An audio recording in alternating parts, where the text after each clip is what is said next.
রাজধানীতে রাতের আধারে আগুনে পড়ল যাত্রীবাহী বাস।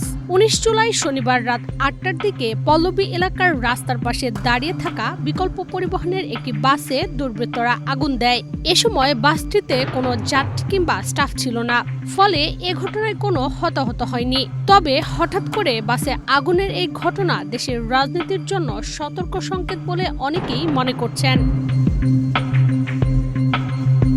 গণ অভ্যুত্থানে ক্ষমতাচ্যুত ও কার্যক্রম নিষিদ্ধ আওয়ামী লীগের ৪টি সহযোগী সংগঠনের ডাকা হরতালের সঙ্গে বাসে আগুন দেওয়ার ঘটনার সংশ্লিষ্টতা রয়েছে বলে ধারণা করা হচ্ছে। এ কারণে প্রশ্ন উঠছে, আওয়ামী লীগ কি এবার তাহলে আগুন সন্ত্রাসের পথে হাঁটছে?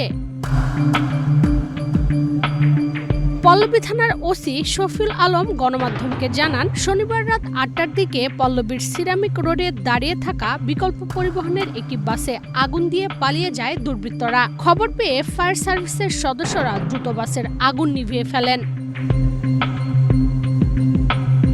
ওসি জানান, ঘটনাস্থল ও এর আশেপাশের সিসিটিভি ফুটেজ সংগ্রহ করা হচ্ছে।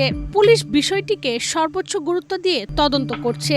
ফায়ার সার্ভিস সদর দপ্তর নিয়ন্ত্রণ কক্ষের তথ্য বলছে, দুর্বৃত্তরা নাশকতার উদ্দেশ্যে বাসে আগুন দিয়েছে। খবর পাওয়ার সঙ্গে সঙ্গে ফায়ার সার্ভিসের সদস্যরা ঘটনাস্থলে পৌঁছে আগুন নিভিয়ে ফেলেন।